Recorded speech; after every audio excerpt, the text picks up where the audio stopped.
बागेश्वर जनपद की कपकोट विधानसभा स्थित दूरस्थ कुमारी गांव हर साल आपदा का दंश झेलने को मजबूर है। मॉनसून सीजन की शुरुआत में ही पिंडर नदी पर झील बनकर तैयार हो गई है। बड़ी बात यह है कि पिछले 2 साल से लगातार यहां पर बरसात के साथ ही मलबा आने से झील का निर्माण हो रहा है,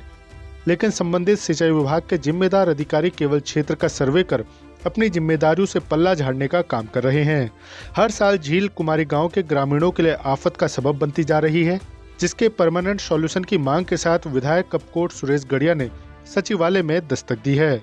कपकोट विधायक सुरेश गड़िया ने बताया कि पिछले 2-3 सालों से लगातार यहां पर झील बन रही है और स्थानीय प्रशासन द्वारा जब खतरा ज्यादा बन जाता है तो इस झील को पंचर किया जाता है, लेकिन इस पूरे गांव की समस्या का कोई परमानेंट सॉल्यूशन अब तक नहीं मिल पाया है। स्थानीय विधायक का कहना है कि उनकी विधानसभा का कुमारी गांव पूरी तरह से आपदा की चपेट में है और इसको विस्थापित किया जाना बेहद ही जरूरी है, जिसके विस्थापन को लेकर उनके द्वारा शासन में गुहार लगाई गई और विस्थापन के लिए अब जाकर 2 करोड़ 25 लाख के प्रस्ताव को स्वीकृति दी गई है। साथ ही जल्द भूवैज्ञानिकों का एक दल भी इस क्षेत्र का दौरा करेगा। विधानसभा क्षेत्र कपकोट के जो दूरस्थ क्षेत्र कुमारी का है, जहाँ से पिंडर नदी निकलती है, उस नदी में पिछले साल भी झील बना था, उससे पहले साल भी झील बना था। हमने सिंचाई विभाग के माध्यम से उसको खुलवा दिया गया था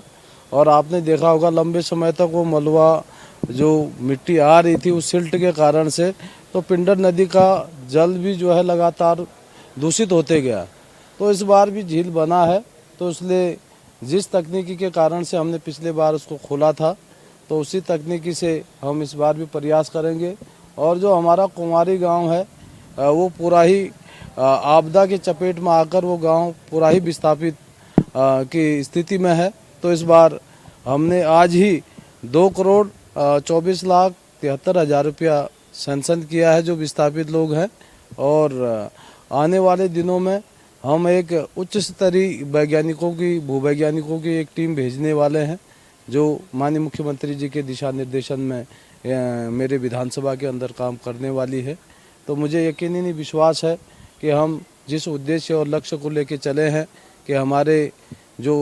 हिमालय से लगे हुए गांव हैं, इन गांवों को हम कैसे सुरक्षित कर सकें, कैसे वहां के लोगों की सेवा कर सके, कैसे उनके घर परिवार को सही जगह पर बसा सके, उसके लिए कवायद तेज कर दी।